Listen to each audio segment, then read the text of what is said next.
बिस्मिल्लाहिर्रहमानिर्रहीम। आज का लेक्चर जो है वो बिज़नेस मैथमेटिक्स से बेसिक फार्मूलों पे है। कॉस्ट प्राइस बतानी है क्या होती है, कॉस्ट प्राइस किसे, सेल प्राइस किसे कहते हैं, और इससे कंसर्न जो मुख्तलिफ टॉपिक्स हैं, प्रॉफिट है, लॉस है, वो एक्सप्लेन करना है। उसके बाद इनकी परसेंटेज कैसे लेनी है, लॉस परसेंट कैसे फाइंड करना है, प्रॉफिट परसेंट कैसे फाइंड करना है, वो भी एक्सप्लेन करना है। और उसके बाद फिर मार्क प्राइस आ जाएगी, मार्क प्राइस आ जाएगी, सेल प्राइस है, डिस्काउंट परसेंट है। ये सारी चीज़ें एक्सप्लेन करने के बाद फिर बताना है कि हमने कॉस्ट प्राइस कैसे फाइंड करनी है और सेल प्राइस कैसे फाइंड करनी है। अगर पहले से कॉस्ट प्राइस दे दी गई है और लॉस या प्रॉफिट परसेंटेज में दे दिया गया है, तो हमने उससे सेल प्राइस कैसे फाइंड करनी है।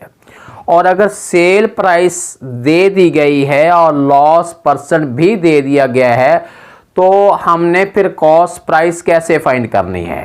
इसी तरह अगर मार्क प्राइस दे दी गई है और सेल प्राइस भी हमें दे दी गई है, तो उससे डिस्काउंट कैसे निकालना है, और उसके निकालने के बाद फिर डिस्काउंट परसेंट कैसे लेना है। तीसरी बात ये बतानी है कि अगर हमारे पास डिस्काउंट परसेंट में है और मार्क प्राइस भी दे दी गई है, तो उससे हमने सेल प्राइस निकालनी है। बेटा आपने वीडियो लास्ट तक देखनी है ताकि क्वेश्चन के कॉन्सेप्ट को अच्छी तरह आपके माइंड में मैं बैठा सकूं। अब बेटा तो फार्मूले मैंने बोर्ड पे राइट किए हैं, ज़रा उनको बता दूं, एक्सप्लेन कर दूं। कॉस्ट प्राइस को शॉर्ट फॉर्म में हम सीपी से इंडिकेट करते हैं और सेल प्राइस को शॉर्ट फॉर्म में एसपी से इंडिकेट करते हैं। हमें कैसे पता चलेगा कि लॉस हुआ है या प्रॉफिट हुआ है। अगर सेल प्राइस ज़्यादा है और कॉस्ट प्राइस कम है, जैसे ये एक मार्कर है 20 रुपये, अगर ये 60 रुपये का मार्कर लेके 80 रुपये में सेल कर दिया जाए, तो इसका मतलब ये हुआ कि मेरी कॉस्ट प्राइस जो है वो 60 रुपीज़ है और इसकी जो सेल प्राइस है वो 80 रुपीज़ है। अगर सेल प्राइस ज़्यादा होती है, कॉस्ट प्राइस कम होती है, तो हम कहते हैं कि हमें प्रॉफिट हुआ है, गेन हुआ है। और अगर हमारे पास कॉस्ट प्राइस ज़्यादा है और सेल कम है, सपोजिंगली ये मार्कर मैं 60 रुपीज़ का लिया है और मैं 40 रुपीज़ में सेल कर देता हूँ, क्योंकि मेरी सेल जो है वो परचेज कॉस्ट प्राइस से लेस है, तो इसका मतलब है मुझे लॉस हुआ है। अगर हमारी सेल ज़्यादा है और कॉस्ट कम है, हमने सेल प्राइस में से कॉस्ट प्राइस को सबट्रैक्ट करना है और हमारा प्रॉफिट निकल आएगा। अगर हमारी कॉस्ट प्राइस ज़्यादा है, सेल कम है, तो हमने कॉस्ट प्राइस में से सेल प्राइस को सबट्रैक्ट करना है और हम कहेंगे हमारा लॉस हुआ है। उसके बाद हमने निकालना है प्रॉफिट परसेंट लेना है और लॉस परसेंट लेना है। प्रॉफिट परसेंट का formula, profit percent is equal to profit over cost price multiply 100। Sometime ऐसा हो जाता है कि वो कॉस्ट प्राइस की जगह पे वो ये लिख देते हैं find profit percent on selling price. अगर कंडीशनल हो, शर्त लगा दें कि आपने प्रॉफिट परसेंट को सेलिंग प्राइस पे लेना है, तो फिर आपने नीचे सीपी नहीं राइट करना, बल्कि सीपी की रिप्लेसमेंट अब आपने फिर एसपी करेंगे। अगर कंडीशन हो, अगर कंडीशन ना हो, तो फिर आपने ओवर सीपी ही कॉस्ट प्राइस ही राइट करनी है। ये एक ऑथेंटिक फार्मूला है। उसके बाद अगर हमने लॉस परसेंट फाइंड करना हो, तो हम लिखेंगे loss over cost price multiply 100। ये लॉस परसेंट फाइंड करने का जनरल फार्मूला है। अगर क्वेश्चन की कंडीशन ये हो find loss percent on selling price, sometime question कुछ ऐसे आ जाते हैं उसमें लिखा होता है find loss percent on selling price. जब सेलिंग प्राइस दे दे तो फिर आपने यहाँ पे कॉस्ट प्राइस नहीं लिखना, यहाँ पे आपने सिर्फ एसपी लिखना है अगर क्वेश्चन की कंडीशन हो तो, वरना आपने नहीं राइट करना। अगर सिंपल ये पूछा जाए फाइंड लॉस परसेंट, आपने फार्मूले के नीचे आपने कॉस्ट प्राइस ही लिखना है, सेल प्राइस राइट नहीं करना।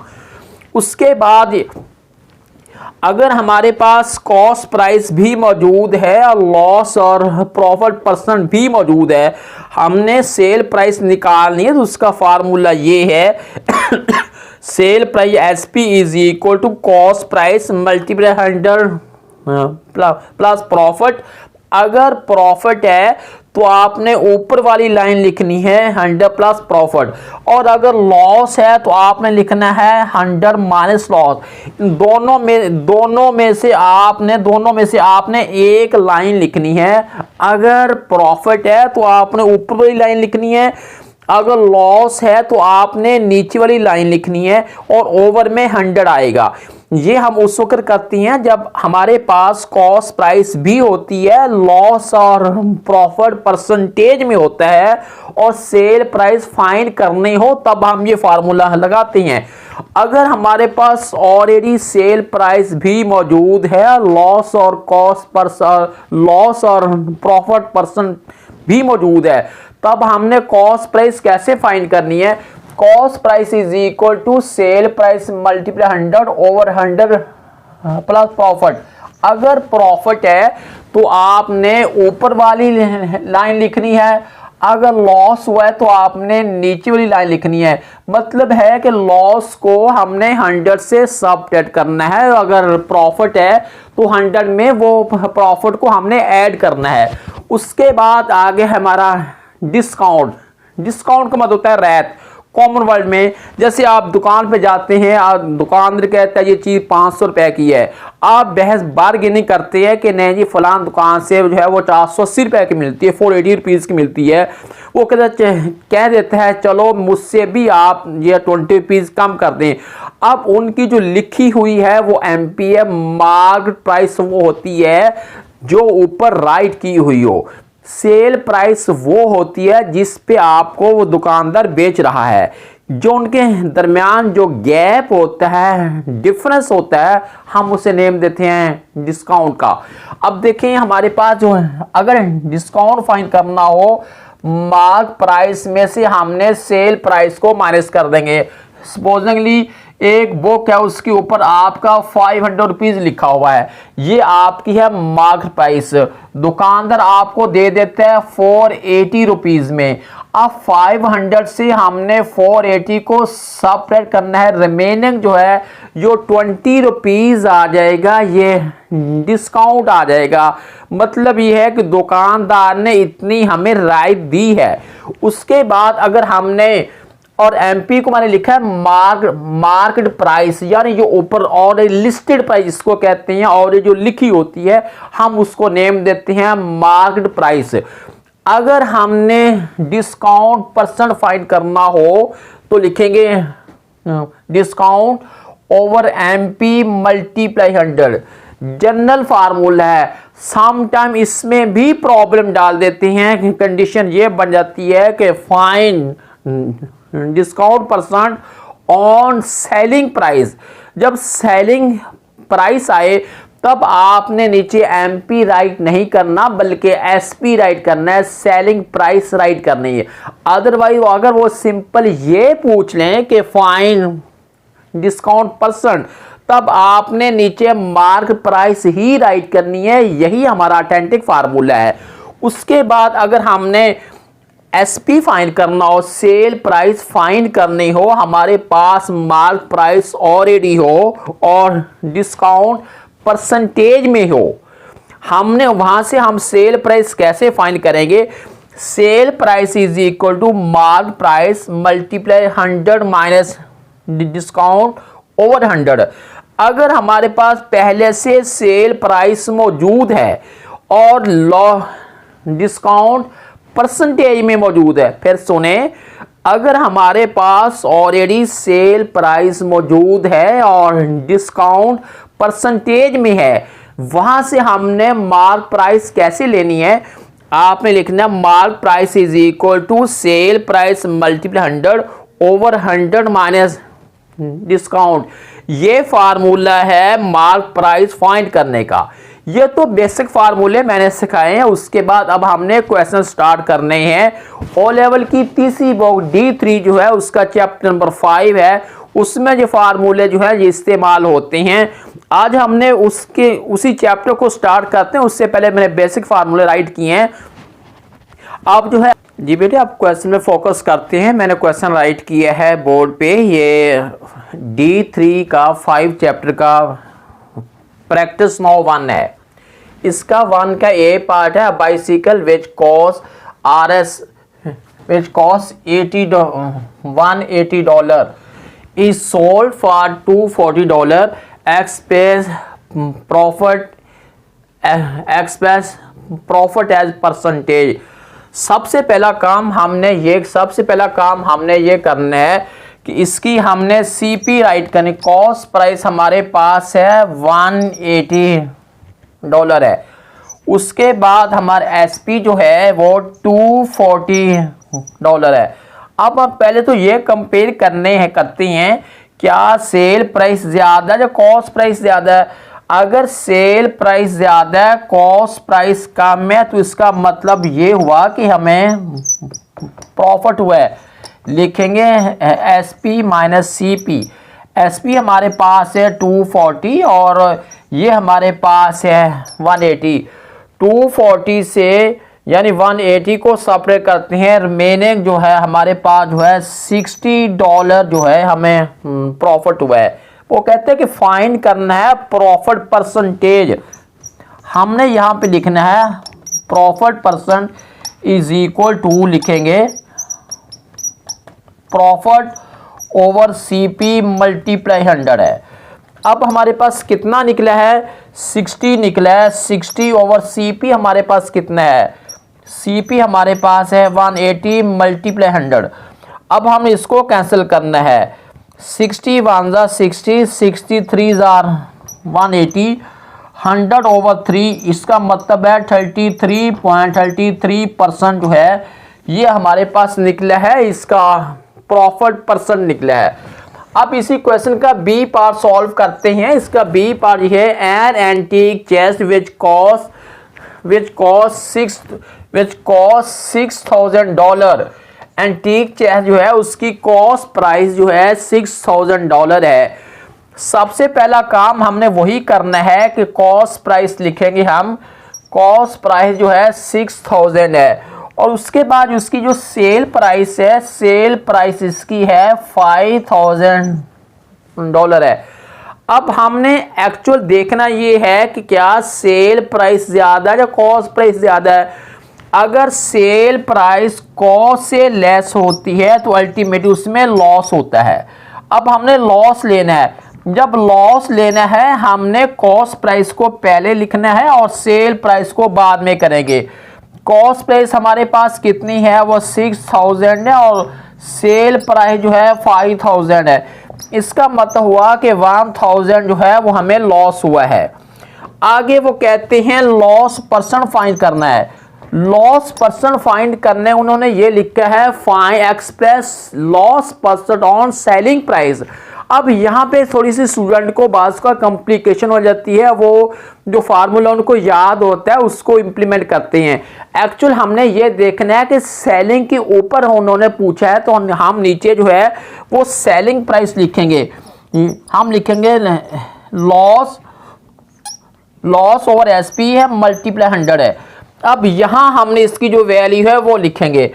यानी लॉस हमारे पास निकला है 1000 है और ओवर जो सेल प्राइस है, ये सेल प्राइस जो है ये 5000 है। मल्टीप्लाई हमने 100 करना है। 30 से 30 कैंसिल, 5 1 ज़ा 5 ये 20% हमारे पास जो निकला है ये loss percent on selling price में निकला है। D3 बुक का चैप्टर नंबर 5 का 5 चैप्टर का प्रैक्टिस नाउ 1 है। इसका क्वेश्चन 2 का ये पार्ट है A gold chain which costs $500 is sold at a profit of 27% on the cost price find he selling price. अब हमने सेलिंग प्राइस लेना है। सबसे पहले ये है, उन्होंने कॉस्ट प्राइस दे दी है। कॉस्ट प्राइस जो है, एक गोल्डन चेन है, उसकी कॉस्ट प्राइस जो है $500 है और उससे सेल किया गया है कितने परसेंट पे? प्रॉफिट परसेंट जो है ये 27% पे। हमने इसका निकालना है एसपी यानी सेल प्राइस हमने निकालनी है।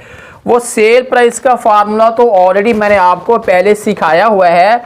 जब हमने सेल प्राइस निकालनी हो, कॉस्ट प्राइस और लॉस या प्रॉफिट परसेंट हमारे पास पहले से हो, उसका फार्मूला जो है वो बोर्ड पे पहले भी लिखा हुआ है।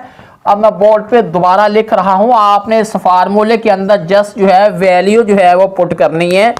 अब हमारे पास जो कॉस्ट प्राइस उन्होंने दे दी है, कॉस्ट प्राइस दे दी है 500 दे दी है, मल्टीप्लाई और 100 प्लस हमने ये 27 इसमें ऐड करना है और ओवर हमने 100 करना है। उसके बाद अब हमने इसको क्या करेंगे, 500 है, मल्टीप्लाई हमने करना है 125 है और ओवर जो 100 है।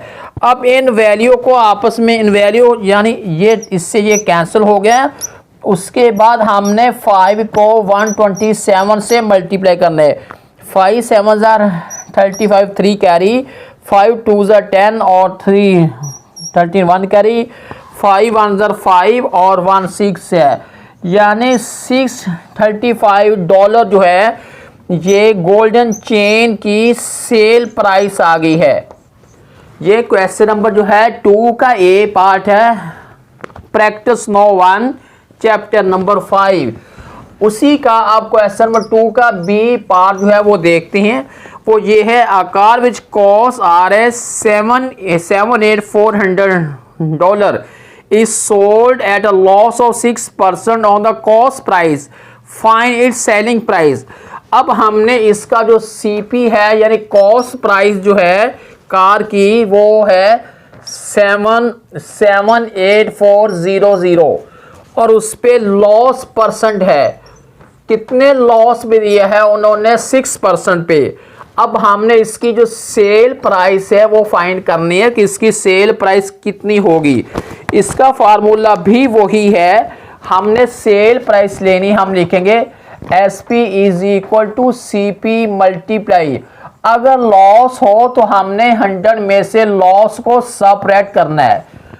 अगर हमारे पास लॉस होता है तो 100 में से हमने लॉस को सबट्रैक्ट करना है। CP हमारे पास है 78400, उसके बाद हमने 100 में से 6 को सबट्रैक्ट करना है। हम इसको लिखेंगे 78400 मल्टीप्लाई 94 और ओवर जो है ये 100 है, इससे कैंसिल हो गया। ये बन गया है 784 को मल्टीप्लाई हमने 94 के साथ करना है। फिर देखते हैं कि इसका आंसर जो है वो कितना निकलता है। ये है 784 मल्टीप्लाई 94, ये हमारे पास बन गया है, डॉलर बन गए $73696। ये बेटा सेल प्राइस हमने फाइंड की है एक कार की, जिसकी कॉस्ट प्राइस हमें दे दी गई है और इसका लॉस परसेंट भी हमें दे दिया गया है।